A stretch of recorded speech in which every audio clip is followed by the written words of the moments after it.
Could China's aggressive Xinjiang sanctions counterpunch risk alienating the European Union? Hong Kong CNN. When Chinese and Russian officials meet in Beijing this week, one topic of conversation may be the hatred both countries have for the international community's use of sanctions to interfere in what they regard as internal affairs. China, at least, will be able to boast of hitting back following new sanctions announced by the European Union on Monday. Beijing introduced countermeasures against multiple European lawmakers and academics. From China's perspective, such sanctions are only fair, a tit-for-tat response that sends a message to the domestic audience that Beijing will not take such challenges lying down. But they are also a gamble that European policymakers will see the punitive measures as a piece of theater, not aggression, and will be willing to look past the designation of some of their colleagues in continuing to build economic ties with Beijing. The potential cost for China in overplaying their hands here is relatively high. Not only could a misstep jeopardize a forthcoming investment agreement with the EU, currently in its final stages, but it may also push the bloc closer to Washington. Following the alienation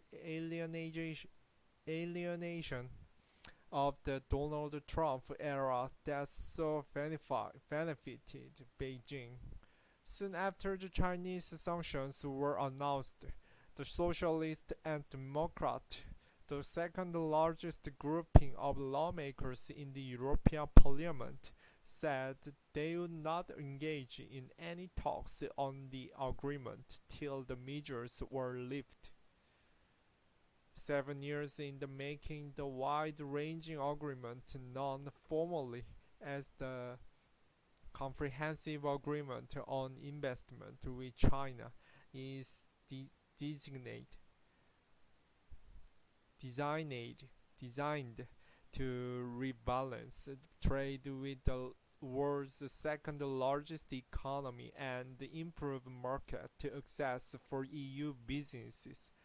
Europe needs to trade with China, but our values and standards go first, said Immaculada Rodriguez Finero, a Spanish lawmaker and S&D member. We stand by our principles and we will defend our principles. Some in China and elsewhere will no doubt see hypocrisy in such reactions, a sign of how the Europeans can dish it out but can't take it. But many in Europe will likely see a differences between sanctions targeting regional Chinese officials and entitled entities accused of serious human rights abuses, and the measures going after individual European lawmakers, let alone academics and think tanks. The picture taken on March 26th shows the building of the European Parliament in Strasbourg, eastern France. Aggressive response. Those targeted by the European sanctions include Chinese officials responsible for Xinjiang. The U.S. State Department accuses Beijing of detaining up to 2 million Uyghurs and other Muslim minorities in camps in the far western region and subjecting them to forced labor and other abuses. Also, sanctions was the state-run Xinjiang Production and Construction Corps, which has been accused of being a major recipient of forced labor. China has consistently denied the allegations of human rights abuses, arguing the camps are necessary to prevent religious extremism and terrorism. The EU was joined by the United Kingdom, US and Canada, and the countries said in a joint statement the coordinated action was intended to send a clear message to China to end its repressive practices. They stopped short of targeting any senior officials, however, arguably not going as far, even far, not going as far even as previous US sanctions over Hong Kong and Xinjiang. For each part, China imposes sanctions against 10 European politicians and four bodies it accused of maliciously spreading lies and disinformation and grossly interfering in China's internal affairs.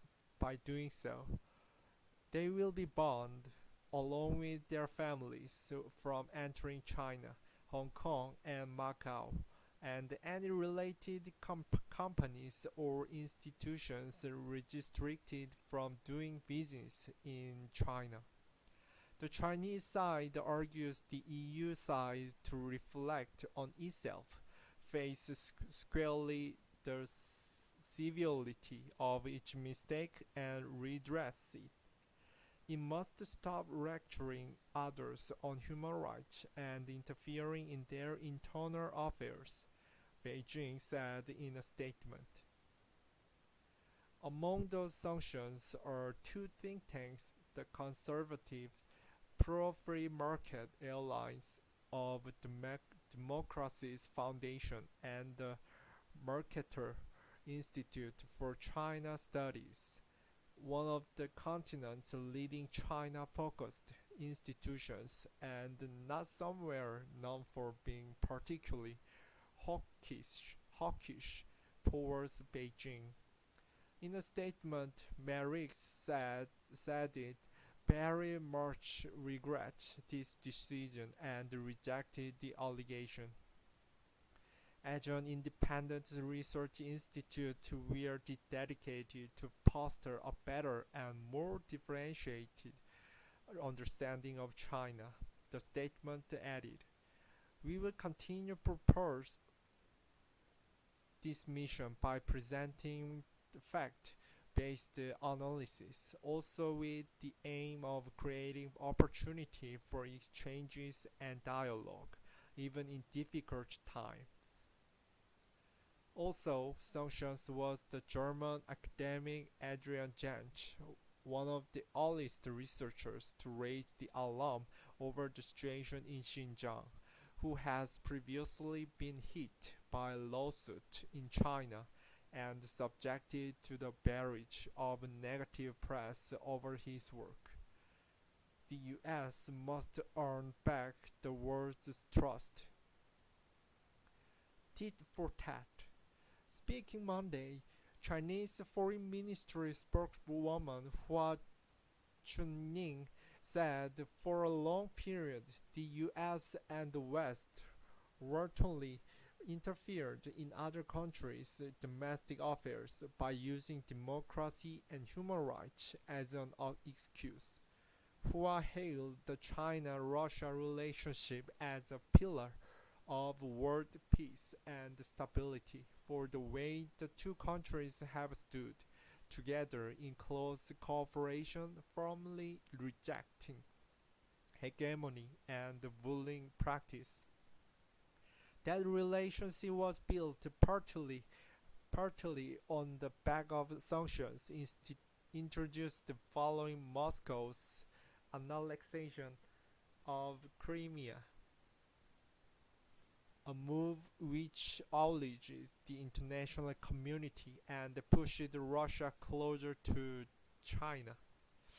But Russia's alienation from much of Europe could also be a lesson for China that referring relations on the continent can be hard work. It was a lesson US President Joe Biden learned his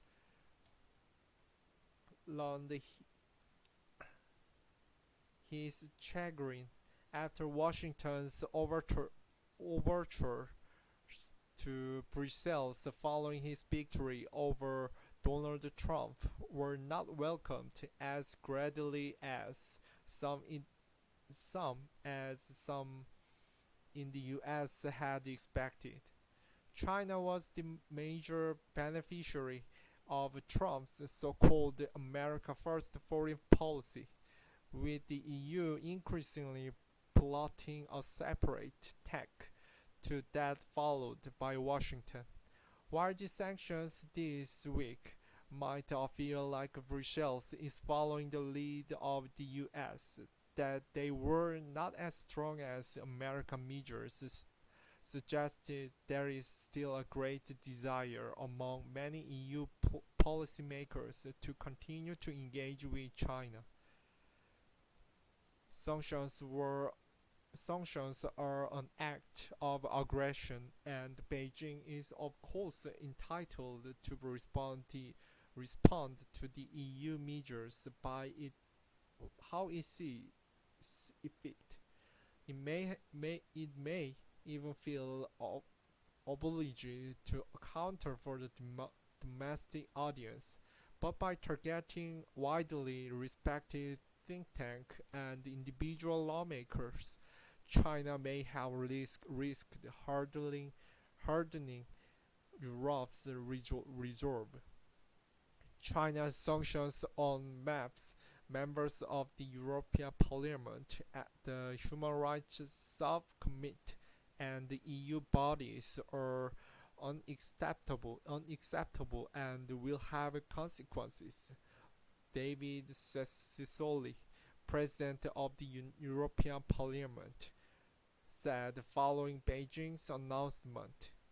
Meanwhile, Manfred Weber, leader of the European People's Party, the largest grouping in the legislature, said the moves shows us the contempt Beijing has for democracy. And while the very human rights abuses the EU is now targeting with sanctions are not enough to dissuade it from seeking increased trade with China. The targeting of its own lawmakers could tip the balance. China just killed the EU-China investment agreement by sanctioning the people criticizing the slave label genocide in Xinjiang, said Guy Verhofstadt, MEP, the chair of the Conference on the Future of Europe.